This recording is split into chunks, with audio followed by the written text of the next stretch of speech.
De fleste fyre, der begynder at træne, tænker primært på at bygge en masse muskelmasse og blive så stor som muligt. Altså hvis du vil bygge en æstetisk krop og ikke bare ligne et køleskab, så du får den her klassiske brede skuldrede V-taper. Og derfor er der altså specifikke muskelgrupper, du bør prioritere over andre og ligesom strukturere ind i dit program. Og det er altså det, jeg vil gennemgå i dag og ligesom komme omkring, hvordan jeg også har transformeret min krop.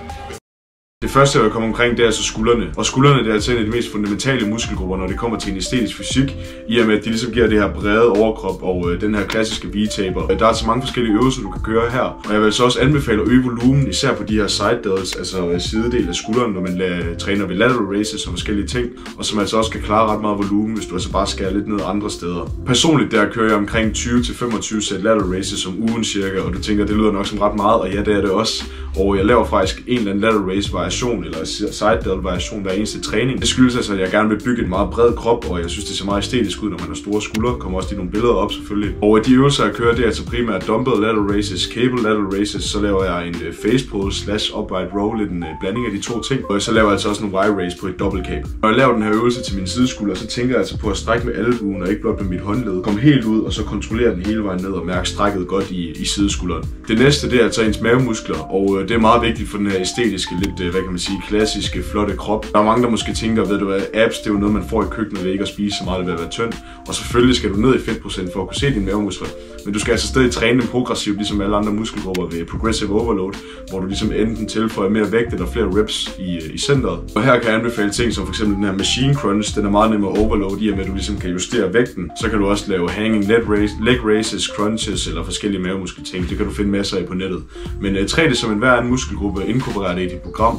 Det giver altså en flottere defineret midtersektion. Så er der selvfølgelig arme, og jeg vil personligt mene, det er selvfølgelig lidt subjektivt, at arme er en af de vigtigste ting for en æstetisk krop og for at bygge en flot fysik. Hvis du har store, flotte, definerede arme og store forarme, så vil din krop altså se lidt mere fuldendt ud. Jeg kommer lige nogle billeder heroppe, hvor du kan se forskellen, frem for at man er så tung i midten og har lidt den her køleskabskropsbygning, som man tit ser, hvor man er meget firkantet og sådan, hvad kan man sige, tung i midten. Så hvis du har store arme, vil du altså igen bygge på det her med bredden. Du vil være mere V-taperet, du vil have en flottere fysik, og så er det også bare fucking fedt at have store arme, for eksempel når du har en t-shirt på eller forskellige ting, så vil det være meget tydeligt, at du ligesom træner i og med, at du har store arme og underarme. Her vil jeg selvfølgelig lægge fokus både på triceps og biceps. Triceps er selvfølgelig den største muskelgruppe i dine arme, så det er måske her, du skal lægge primært i fokus. Men man kan også sige, at biceps er sådan en lille muskelgruppe, at du kan træne den mange gange om ugen og have en del volumen på den. Og personligt på det program, jeg kører nu her, der kører omkring også 20-25 sæt per muskelgruppe, både til biceps og triceps om ugen. Man kan sige, at al den her volume, det er ret meget, og det betyder så også, at jeg har skruet lidt ned for volumen på min bentræning, i og med, at jeg er ret tilfreds med størrelsen på mine ben.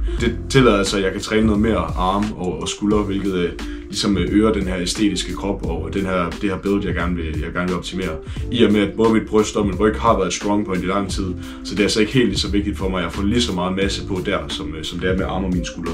Men jeg vil altså også lige tilføje lats, og det skyldes altså, at lats det er meget vigtigt for den her V-taper og den her brede ryg, hvor man ligesom, hvad kan man sige, får den her separation, den her trekant, den her Dorito build. Der er mange gode navne for det. Og her vil jeg altså fokusere på, man kan sige, at du træner din lats, når du kører din albue ind ved siden af din hofte her.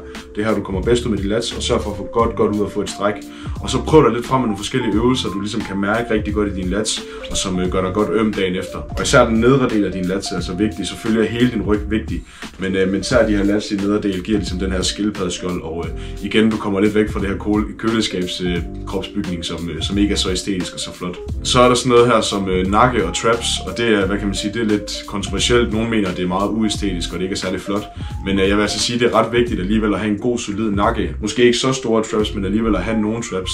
Så jeg har altså inkorporeret også nogle neck curls et par gange om ugen. Det er ikke noget, jeg lægger vanvittigt meget vægt på. Men jeg vil altså gerne have en lidt større nakke, og det kan du også se på billederne her, forskellen fra, hvis man har trænet sin nakke og ikke har. Det er selvfølgelig lidt overdrevet, men det giver alligevel et godt billede i det. Så hvis du selv er træt af, at din nakke måske ser lidt lille ud, og du får lidt den her pencil neck, og det er tydeligt i trøjer for eksempel, at du ligner en, der ikke træner, så kan det være, at du skal begynde at træne nogle nakke. Og her kan jeg anbefale ligesom at køre den her op, hvor du ligger på en bænk med pladen bag i hovedet, og så den anden vej, hvor du ligesom har pladen på din pande. Så for at bygge en æstetisk krop, skal du altså fokusere primært på de her muskelgrupper, og måske tilføje lidt mere volumen end de andre.